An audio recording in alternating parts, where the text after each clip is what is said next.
ইরানে যৌথভাবে আগ্রাসন চালাচ্ছে গণহত্যাকারী ইসরায়েল ও তাদের সহযোগী যুক্তরাষ্ট্র। 28শে ফেব্রুয়ারি ইরানে হামলা শুরুর পর থেকে তাদের একের পর এক জ্বালানি স্থাপনায় বিস্ফোরণের ঘটনা সংবাদের শিরোনাম হচ্ছে। তবে এবারে মার্কিন মুলুকে জ্বালানি স্থাপনায় ভয়াবহ বিস্ফোরণের খবর পাওয়া গেছে। 24 মার্চ যুক্তরাষ্ট্রের টেক্সাস উপসাগরীয় উপকূলে একটি তেল শোধনাগারে বিশাল এই বিস্ফোরণের ঘটনা ঘটে। এতে ভয়াবহ অগ্নিকাণ্ডের সৃষ্টি হয়। আকাশে ছড়িয়ে পড়ে বিপুল ধোঁয়ার কুণ্ডলী। বিস্ফোরণের প্রাবল্যে আশেপাশের ঘরবাড়ি কেঁপে ওঠে। স্থানীয় বাসিন্দাদের এরই মধ্যে অন্যত্র সরিয়ে নেওয়া হয়েছে। ঠিক কী কারণে এই রহস্যময় বিস্ফোরণ হলো তা স্পষ্ট নয়। পুলিশ ও স্থানীয় কর্মকর্তাদের প্রাথমিক ধারণা অনুযায়ী একটি ইন্ডাস্ট্রিয়াল হিটার বা শিল্প হিটারের যান্ত্রিক ত্রুটির কারণে এই বিস্ফোরণ ঘটেছে। কোনো নাশকতার প্রমাণ পাওয়া যায়নি। তবে বিস্ফোরণের কারণ নিয়ে নেট দুনিয়া চলছে নানা গুঞ্জন।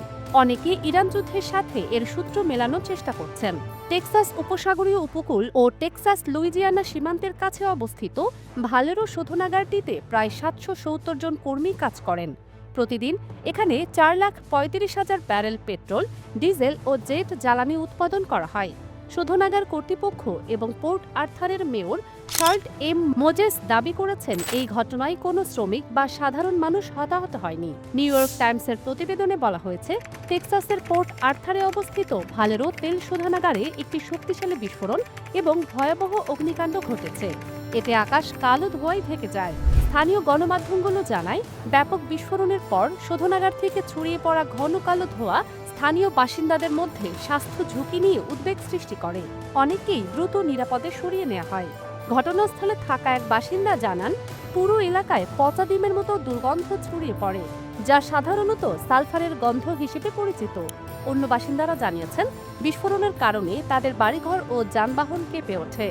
বিস্ফোরণের কম্পন অনুভূত করা স্থানীয় বাসিন্দারা বিস্ময় প্রকাশ করেন। কর্তৃপক্ষ এরপরও শহর খালি করার উদ্যোগ নেয়নি। এক নারী ফেসবুকে লিখেছেন, পরিস্থিতি স্বাভাবিক না হওয়া পর্যন্ত আমাদের সরিয়ে নেওয়া উচিত। আরেক নারী, যিনি পোর্ট আর্থার থেকে প্রায় 6 মাইল দূরের গ্রোভস শহরের বাসিন্দা, বলেন, এই রাসায়নিকগুলো শুধু ওই এলাকাতেই সীমাবদ্ধ থাকবে না বলে মনে হচ্ছে। একজন পুরুষ বাসিন্দা বলেন, এটা শুধু পশ্চিমাঞ্চলেই নয়, এখনও পুরো বাতাসে ছড়িয়ে আছে। ফারজানা মৌসুমী, দুতিয়াল।